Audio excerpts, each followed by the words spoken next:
Hey guys, what's going on? Mark Brooks here with another swing analysis video for Art of Baseball. Going to do a short one here with David Ortiz, and there's two reasons why I want to do it. One, it's his last year. He's had an incredible year this year offensively. He's one of my favorite hitters. He does a lot of things right, a lot of things that I think hitters could learn from.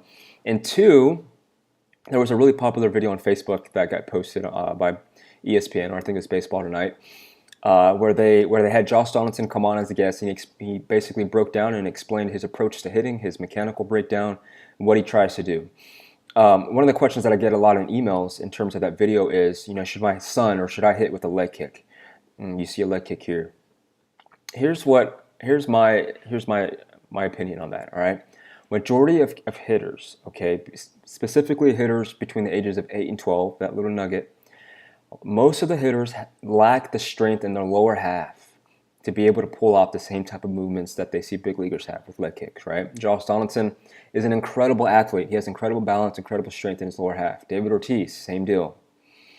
As a hitter, as a young hitter, I'm all about experimenting, emulating big leaguers, right? I think that's great. I did it. I emulated guys like David Justice, Chipper Jones. I loved watching the Braves when I was young. It's great because it teaches you how to play this game with reckless abandon, how to be in your body, how to be intuitive, how to use your instincts as a hitter. But you have to understand that some of these movements they just can't do because they don't have the strength. It's going to take time. So if you want to hit with the leg kick and you are not a big leaguer, right? Well, obviously big leaguers do this too. You have to understand what are some things that all big leaguers have in common when it comes to producing at the plate and having some sort of leg kick like this. You'll notice that David Ortiz, and just like every other big leaguer, when they have a leg kick, some sort of load, they have minimal head movement, meaning there's head movement going forward. They have a weight transfer after they load, but it's minimal. That weight never passes that front foot, right? They stay back. They are masters at staying back, staying inside the baseball. If you can't do that as a hitter and you can't do it consistently, don't hit with the leg kick. Don't try to hit like Josh Donaldson. Don't try to hit like these big leaguers. Keep it simple. My mentor says hitting a slow feet, fast hands, quiet head. If you're going to have fast feet, excuse me, I don't know if that was a Freudian slip, but if you're going to have fast feet, you need to have slower head movement. Quick hands, but slower head movement. Because you can have the prettiest swing in the world. If your head's moving too much, you're not going to be able to see the ball. So that's my gist. Ortiz is a great example of a guy who was a hit for both power and for average.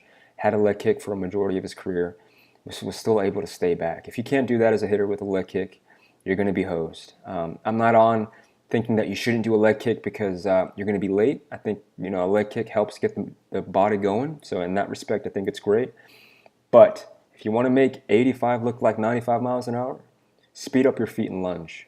If you want to slow down the baseball, slow down your feet. If you're going to have a leg kick, slow down your head. You need to have minimal head movement.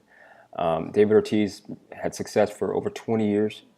Great guy to emulate, but you got to keep the head minimized. You got to keep that head movement minimized. So hope that makes sense, guys.